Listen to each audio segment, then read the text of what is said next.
संवाद एवं कनक न्यूज तरफ आयोजित द हेल्थ कनक्लेव 2024 ये कार्यक्रम रे उपस्थित थिवा सम्मानित मंच रे विराजमान ओडिशा प्रदेश रो महामहिम गवर्नर महाशय रघुवर दास जी ता सहित संवाद ग्रुप रो हेड एवं पूर्वतन विधायक सौम्यरंजन पटनायक महाशय तथा एठी उपस्थित थिवा इनवाइटेड गेस्ट आउ जो डॉक्टर्स मानंकु आज आमे फेलिसिटेट कलु तांकु समस्त को मोर अनेक अनेक शुभेच्छा प्रेस मीडिया समस्त को अनेक अनेक शुभेच्छा।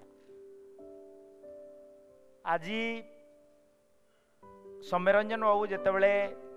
तांकर अभिभाषण रखुले वेलकम एड्रेस रखुले केतेडा विषय वस्तु उपरे से पूरा हाउस को डिस्कशन करने छाड़ी देइछंती आपण मानको पाखरे एवं जो कथा कहूले जे आज निश्चित भाव रे सारा प्रदेश रे पारामेडिकल स्टाफ्स एवं डॉक्टर्स यार अभाव पेरिफेरी एरिया रे एवं पूरा राज्य रे अभाव अछि एथिरे द्विमत हेबार नहीं किंतु ये सब अवस्था आमे विगत सरकार रो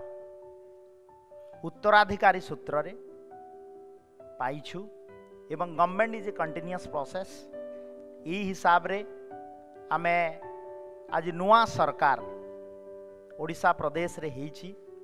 एवं विगत 5 मास भितरे विभिन्न कार्यक्रम आमे हाथ को नेवा पाई माननीय मुख्यमंत्री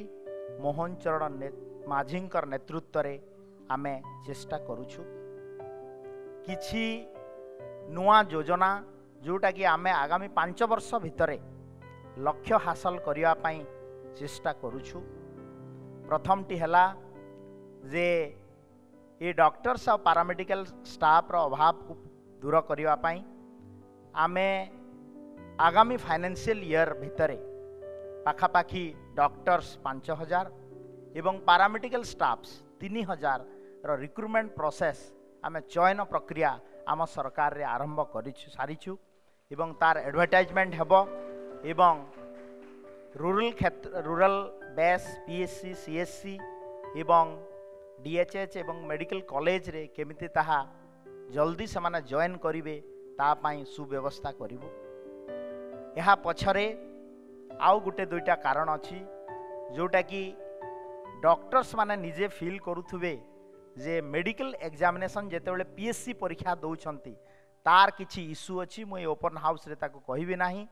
तार भी अमेंडमेंट करिवार आवश्यकता अछि जो थिरे कि डॉक्टर मानंगु हिंड्रेंस सृष्टि होची मेडिकल कॉलेज एवं पारामेडिकल कॉलेज रे जॉइन करिवा पई तार मध्य सरकार प्रस्तुत करूछंती गुटे अमेंडमेंट जाकु आमे सहज रे डॉक्टर माने मेडिकल प्रोफेशन को आसी पारिबे। द्वितीय कथा हला जे मु आपण मांगु टिके मने पकेबा को चाहे जे आफ्टर बरमपुर मेडिकल कॉलेज परे प्रथम तो हला कटक मेडिकल कॉलेज तापरे हला बुर्ला मेडिकल कॉलेज तापरे हला Berhampur medical college. Berhampur medical college जेबेठु प्रतिष्ठा हला तापरे 2017 परे जाई ओडिसा रे 4th मेडिकल कॉलेज रो गवर्नमेंट मेडिकल कॉलेज रो परिकल्पना हला माने पाखापाखी 60 वर्षर गुटे गैप मेडिकल कॉलेज ही पारिला नाही ओडिशा प्रदेश रे। This is one of the reason जे आमे डॉक्टरंकर अभाव एबे महसूस करूछु। 2014 रे जेतेबेले यशस्वी प्रधानमंत्री नरेंद्र मोदी जींकर सरकार केंद्र रे आसिला से गोटे नुआ पॉलिसी आगत कले जे 2014 परे आमे पूरा भारत वर्ष रे सबु डिस्ट्रिक्ट रे मेडिकल कॉलेज करिया पई व्यवस्था करा जिवो एवं 60-40 रेशियो रे भारत सरकार 60% एवं राज्य सरकार 40% देले गोटे गवर्नमेंट मेडिकल कॉलेज प्रति डिस्ट्रिक्ट रे ही पारिबो। यही प्रोसेस को आमे पाथेय करी आगामी दिन में ओडिशा प्रदेश रे 11टा मेडिकल कॉलेज फंक्शन करुछि आउ 2टा मेडिकल कॉलेज नेक्स्ट फाइनेंशियल रे गोटे तालचे अनुगुल तालचेर मेडिकल कॉलेज आ गोटे Kandhamal medical college next financial year रु तार कार्यक्षम हेबो एवं एडमिशन प्रोसेस चालू हेबो। द्वितीय कथा है जे पारामेडिकल स्टाफ रो अभाव को दूर करिवा पई मान्यवर मुख्यमंत्री मोहन चरण माझी नेतृत्व में आम गोटे नीतिगत निष्पत्ति नहींचु जे सबू मेडिकल कॉलेज को आम बीएससी नर्सिंग होम सहित एक्जिस्टिंग मेडिकल कॉलेज को आम अटैच करूँ एवं आगामी फाइनेंशियल ईयर रु 8टी बीएससी नर्सिंग होम सबू मेडिकल कॉलेज रे खोलिवा पई व्यवस्था करिछु। चतुर्थ कथाटी है जे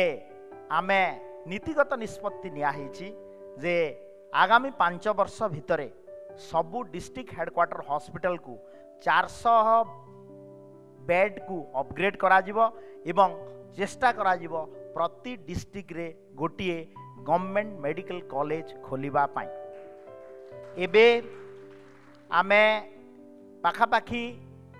एमबीबीएस क्षेत्र रे 2525 मेडिकल सीट अच्छी ताकू आमे वर्धित करी डबल यानी 5000 ताकू मेडिकल सीट व्यवस्था करिया पाई आगामी 5 वर्ष भितर गोटे कार्यखर्सड़ा प्रस्तुत करा होउछि। कारण भारत वर्षर यशस्वी प्रधानमंत्री नरेंद्र मोदी जी ऑलरेडी घोषणा करि सारिचंती जे आमे 75,000 सीट पर्यंत मेडिकल एडिशनल सीट करियो बोली तार ओडिशार भाग पड़िबा पाखापाखी 2600 मेडिकल सीट। चतुर्थ कथा है जे पीजी सीट एबे आमर 1100 पाखापाखी अच्छी ताकू वर्धित करी आमे सबू मेडिकल कॉलेज रे एक्जिस्टिंग मेडिकल कॉलेज रे पीजी खोलिबा पाई सुव्यवस्था करिवो। आ गोटे कथा है जे आमे प्रति लोकंकु उत्तम स्वास्थ्य एवं affordable good health care facilities पहुँचेवा पाई आम सरकार मोहन माझींकर सरकार प्रतिबद्ध एवं आमे ओडिशा प्रदेश रे आयुष्मान भारत योजना एवं state run project Gopabandhu Arogya Yojana लागू करिवा पाई ग्राउंड वर्क प्रस्तुति चली एवं यही फाइनेंशियल ईयर भितरे निश्चित भाव में यहाँ लागू करा जिवो एवं ओडिशा प्रदेश रो 4.5 कोटी जनता मध्यरु आमे पाखापाखी आकलन अनुसार 3.5 कोटी जनता को इंडिविजुअल आयुष्मान भारत योजना एवं गोपबंधु आरोग्य योजना कार्ड देबू जो कार्ड रे कि सेमाने पूरा भारत वर्षर काश्मीर रु नहीं कि कन्याकुमारी पर्यंत एवं विदिन द स्टेट पाखापाखी आमर आकलन अनुसार 27,000 हेल्थ केयर इंस्टीट्यूशन हॉस्पिटल सहित अनुबंधित रहिबे एवं मागणारे मुक्त रे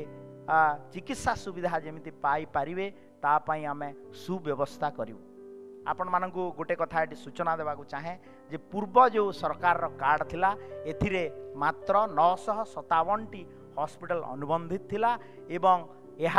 स्टेट भितरे ही थिला स्टेट बाहरे कम थिला एवं आमर जो वर्कफोर्स आमर ओडिशा स्टेट रु बाहर को जेतेबेले से काम धंदा पाई जाउथिले बहुत हैरान हरकत होउथिले ताकू बंद करिया पाई मोहन सरकार निष्पत्ति नैछंती एवं ये जो आयुष्मान भारत योजना कार्ड रे आ गोपबंधु आरोग्य कार्ड रो जो सिंक्रोनाइज इंटीग्रेशन प्रोसेस हो एथिरे आमे 27,000 हॉस्पिटल को अनुबंधित करिवु। आ गोटे कथा है जे आमे पाखापाखी ओडिशा प्रदेश रे 6,500 आमर ग्राम पंचायत अच्छी एवं प्रति ग्राम पंचायत रे भारत सरकार जो नेशनल हेल्थ मिशन एवं ओडिशा सरकार हेल्थ डिपार्टमेंट तरफरु आमे सबू ग्राम पंचायत हेडक्वार्टर रे गोटे आरोग्य मंदिर यही कॉन्सेप्ट आरंभ कराहब। पाखापाखी एबे आम पाखरे आरोग्य मंदिर 3,500 रु 4,000 खंडे हो गलानी एवं आगामी 5 वर्ष भितर सबू ग्राम पंचायत रो हेडक्वार्टर रे गोटे आरोग्य मंदिर हबो जो थिरे कि गोटे योगा टीचर जड़े मल्टीपर्पज हेल्थ वर्कर आउ जड़े एएनएम किंबा जीएनएम अपॉइंटमेंट दिया जिवो एवं स्वास्थ्य क्षेत्र रे भित्तिभूमि सहित स्वास्थ्य क्षेत्र रे हेल्थ केयर मैनेजमेंट सहित आमर ह्यूमन रिसोर्स मैनेजमेंट को नहीं गोटे वैप्लविक परिवर्तन आने आगामी 5 वर्ष रे एटा होची आमर विजन एवं मिशन एवं हेल्थ केयर सहित टेक्नोलोजी को व्यवहार करी आमे मध्य बजेट रे प्रावधान करिछु जे digital health mission concept Odisha प्रदेश रे स्टार्ट करा हेबो। प्रति पेशेंट रो तार बायोमेट्री सहित ट्रैकिंग व्यवस्था एवं हेल्थ केयर इंस्टीट्यूशन रो पोर्टाल रे रजिस्ट्रेशन एवं पेशेंट रो इनफ्लो एवं outflow to the hospital of the government hospital मध्य केयर नेबा पई आमे व्यवस्था करूछु। एवं आज मध्य मु कैंसर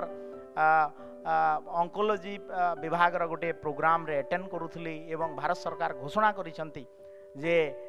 9 वर्ष रु 14 वर्षर झियो मानकु सर्वाइकल कैंसर वैक्सीन देवार मध्य व्यवस्था करा हिची एवं ताकू मध्य ओडिशा प्रदेश रे आमे लागू करिवा पई चेष्टा करिवु। धन्यवाद आपण माने मते डाकी एठी 200 रखिवा पई कहितिबारु एवं गोटे अपॉर्चुनिटी सृष्टि होती। निश्चित भाव में नुआ सरकार लोकों पई किछि काम करिवो एवं हेल्थ सेक्टर रे सुदृढ़ करिया पई प्रतिबद्ध। नमस्कार, धन्यवाद। वंदे उत्कल जननी, जय जगन्नाथ, भारत माता की जय।